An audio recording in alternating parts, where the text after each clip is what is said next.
남친과는 사귄 지 1년 반 정도 되었고 몇 달 전 남친에게 프로포즈를 받아 양가의 허락을 받은 후 결혼 준비를 하고 있습니다. 그런데 결혼 준비를 하기 시작하면서 남친의 어이없는 계산법 때문에 생각이 많아지네요. 원래 이렇게 하는 게 맞는 건지 다른 분들도 다들 이렇게 하시는 건진 모르겠지만 예비 신랑인 남친이 결혼 준비 중 칼같이 반반 나누는 게 도를 넘는 것 같습니다. 그래서 이건 아닌 것 같다는 생각이 점점 들기 시작하면서 심각하게 결혼을 다시 생각해야 하나 고민 중에 있습니다. 우선 저희는 남친과 제 돈을 통장에 놓고 딱 반반으로 결혼 준비를 하고 있습니다. 사실 남친이 우리는 공평하게 반반해서 결혼하자.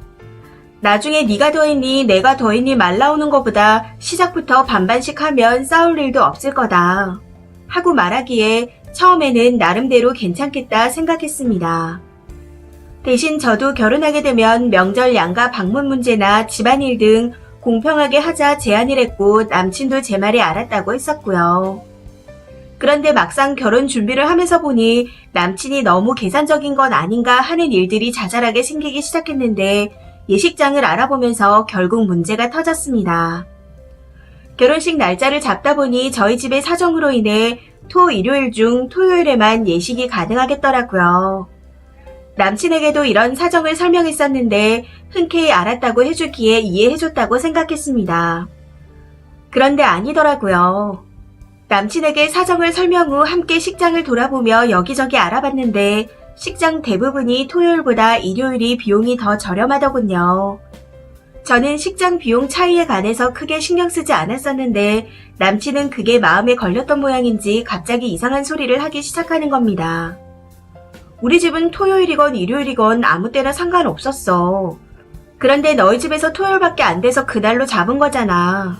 하면서 빙빙 돌려가며 알아들을 수 없는 말을 하더군요.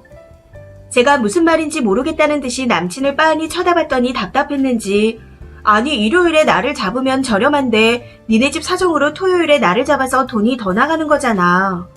그러니까 더 나오는 비용만큼 네가 더 내는 게 맞는 것 같아. 하고 말하더라고요. 예를 들어 일요일에 식장 비용이 100만 원이고 토요일이 150이라면 반반 합친 결혼 예상 금액에서 100을 내고 나머지 50을 저한테 내라는 거였죠. 처음에 그 말을 듣는데 잘못 들었나 싶을 정도로 어이가 없었습니다.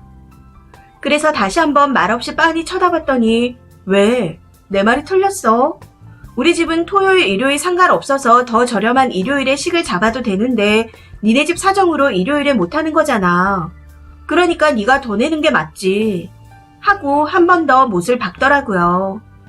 순간 머릿속에서 5만 가지 생각이 드는데 너무 기가 차서 말도 안 나왔습니다. 그 자리에서 무슨 말을 했다가는 심하게 싸울 것 같아 일단 생각해보겠다 하고 헤어져서 각자 집으로 왔습니다. 그런데 아무리 생각해도 저는 이해가 안 되네요. 원래 반반 결혼하면 이게 맞는 건가요? 아무리 반반 공평하게라지만 너무 심한 것 같고 정이 떨어져서 파혼해야 하나 고민이 많아집니다. 후기입니다. 안녕하세요. 이틀 전 반반 결혼 글을 썼던 쓰니입니다. 글을 쓰고 나서 아무리 생각하고 또 생각해봐도 이해가 되지 않았고 계속 생각하다 보니 나중에는 정이 확 떨어지는 것 같았습니다. 그런 와중에 댓글들을 보니 더 확신이 들게 되어 남친에게 바로 연락을 했어요. 사실 난 오빠가 하는 말을 아무리 생각해도 이해가 되지 않는다. 아무리 반반 결혼이라지만 우리 집 때문에 손해봤으니 돈을 더 내라는 것 자체가 웃긴 거 아니냐. 우리가 결혼을 하는 거지 손해 안 보는 장사를 하는 거냐. 하다못해 룸메이트라도 그런 식으로 계산은 안 하겠다. 지금부터 이러는데 나중에 결혼하면 더 계산적으로 행동할 것 같다. 하고 말했습니다. 그랬더니 결혼하고 나서와 결혼 전은 다르다고 하더라고요.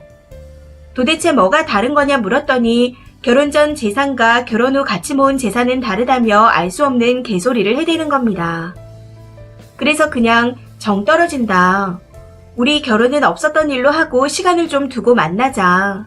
하고 말했어요. 그래도 결혼까지 생각했던 남자라 사랑했고 정이 들었는지 하루아침에 남남처럼 헤어지자는 소리가 안 나오더라고요. 제 말에 남친이 계속해서 자기가 무슨 잘못을 했는지 도통 모르겠고 왜 제가 서운해하는지 이해가 안 된다고 말을 하는 겁니다. 그래서 그냥 이 글의 댓글들을 보내줬습니다. 댓글을 읽어보고 있는지 한참 동안 말이 없더니 갑자기 한숨을 쉬며 하는 말에 정말 이 사람은 안 되겠다 싶었습니다. 이게 왜? 사람들이 나를 몰라서 이런 말을 하는 거야. 사람마다 각자 생각이 다른 거 아니야. 이 사람들이 내 생각과 다를 뿐이지 내가 잘못한 건 없는 것 같아. 그 말을 듣고 나니 공감 능력 딸리고 끝까지 이해 못하는 게 더 짜증이 나서 얼마 남아있지 않았던 정까지 떨어지더군요. 이쯤 되니 결혼 문제보다는 사람 자체에 문제가 있다 판단되어 더 설명해봤자 달라질 게 없는 것 같네. 우리 그냥 만나지도 말자. 여기서 끝내자. 하고 말했습니다. 그런데 여기서 한 가지 문제가 결혼 비용 반반 모아둔 통장을 남친이 관리하고 있었다는 겁니다. 헤어짐을 이야기하며 돈 얘기가 나왔었는데 결혼을 제가 엎은 거니 웨딩업체 계약금 30만 원을 빼고 돌려주겠다고 하더라고요. 그러면서 남자 예복 계약금은 내가 그걸로 구두든 셔츠든 뭐든 돌려받을 수 있으니 안 받을게 하고 선심 쓰듯 이야기를 하는 겁니다. 이후 어쩌고 저쩌고 하며 이것저것 계산하더니 반지는 어차피 맞춘 거니 서로 끼고 있으니까 이건 그냥 반반 나누자 하더라고요. 너무 어이가 없어. 네 사이즈가 커서 추가금 70만 원이 더 들었는데 왜 그건 또 반반이야? 계산을 하려면 똑바로 해. 플래너 계약금 30을 빼던 지랄을 하던 정확하게 반반으로 계산해서 입금해. 더 이상 말하고 싶지도 않으니까 이만 끊을게. 하고 그냥 전화를 끊어버렸습니다. 그랬더니 전화에 카톡에 문자까지 보내오는데 돈이나 똑바로 입금하라고 계좌번호와 함께 톡을 보내고 전부 차단해버렸습니다. 혹시라도 돈 안 돌려주면 소송까지 해서라도 받아낼 생각이에요. 처음에는 뭔가 이상하다 생각하면서 긴가민가 했었는데 정말 이런 인간일 줄은 상상도 못했습니다. 많은 분들이 결혼식 비용 50만 원을 그렇게 계산하는 남잔데 왜 연애 때 진작 알지 못했냐고 물어보시더군요. 저도 내가 왜 여태까지 알지 못했을까 하고 스스로 머리를 쥐어뜯고 있는 중입니다. 아무래도 콩깍지가 제대로 씌어 몰랐나 봐요. 제가 정말 병신이었습니다. 이제라도 알게 되어 천만다행이라고 생각하지만 씁쓸한 마음은 어쩔 수가 없는 것 같네요. 그래도 이혼보다 파혼이다 라는 말을 되새기며 마음을 다잡아 보려고 합니다. 긴 글 읽어주시고 조언 주신 모든 분들께 정말 감사드립니다. 댓글입니다. 첫 번째 댓글. 후회 안 하실 거예요. 아는 분이 그런 남자랑 결혼했는데 임신하고 애 낳고 나서 정말 더 대박이었습니다. 막달에 택시 자주 탔더니 그건 네 용돈에서 빼라 하고 애 낳고 나서 저녁에 이모님 써야 하는 상황이었는데 당연히 아내 일이 늦게 끝나게 돼서 쓰는 거니 아내 저축분에서 빼야 한다고 얘기하고요. 그렇게 아껴서 공동명의 집을 샀는데 지분을 연봉과 모은 돈 계산해서 설정했다 하더라고요. 그래서 애 때문에 손해보고 일 제대로 못한 거는 어떡할 거냐고 했더니 너는 애로 장사하냐며 엄마 맞냐고 했다네요. 열받아서 애 핑계로 직장 그만두고 집에 있는데 하나하나 결제 전에 허락 받아야 하고 병원도 꼭 가야만 하냐고 따진 후에 갈 수 있다고 합니다. 허리 아파서 한의원 가고 싶은데 못 가게 해서 시어머니께 전화해서 허리가 아픈데 애 좀 봐달라고 했다네요. 그리고 시어머니 앞에서 허리 붙잡고 울고 일부러 유리그릇 떨어뜨리고 허리 잡고 아프다고 소리내며 기어서 줍고 그랬더니 시어머니가 왜 병원 안 가냐고 물었답니다. 얘기 듣고 아들 혼냈더니 그제서야 가라고 했는데 자주 못 가게 처음부터 몇 회 가면 되는지 확답 받아놓으라는 등 장난이 아니더라고요. 두 번째 댓글. 한 20년 전쯤인가요? 아파트 동마다 어디 업체에서 요리개실 열면서 판매했던 적이 있는데 거기서 어떤 분이 찌그러진 냄비를 환불해달라고 왔었어요. 남편이 사치했다고 냄비를 망치로 내리쳤다나. 딱 저런 남자가 되지 않을까 싶네요. 세 번째 댓글. 진짜 파혼이라서 다행이에요. 아는 동생이 쫌생이 같은 남자랑 살았었는데 진심 인생 찌질해요. 남자가 사업해서 돈도 잘 버는데 돈을 엄청 아껴요. 나라에서 아기를 위해 쓰라고 나오는 보조금도 자기가 다 받아서 용돈 주듯 주는데 그것도 다 안 주고 절반만 주더라고요. 아이 사진이 많아져서 클라우드에 저장하고 싶은데 용량이 차서 돈 얼마 내고 싶다 하니 그것도 못하게 하고, 애 보험이나 청약 들고 싶은데 못 들게 해서 몰래 자기 용돈 쪼개서 들었는데 걸려서 욕먹었대요. 처음에는 그 쪼잔함이 돈이더니 나중에는 생활 하나하나에 쪼잔함이 묻어나서 이해력이 1도 없어지고 다 계산하고 따지고, 결국 그 부부 이혼했습니다.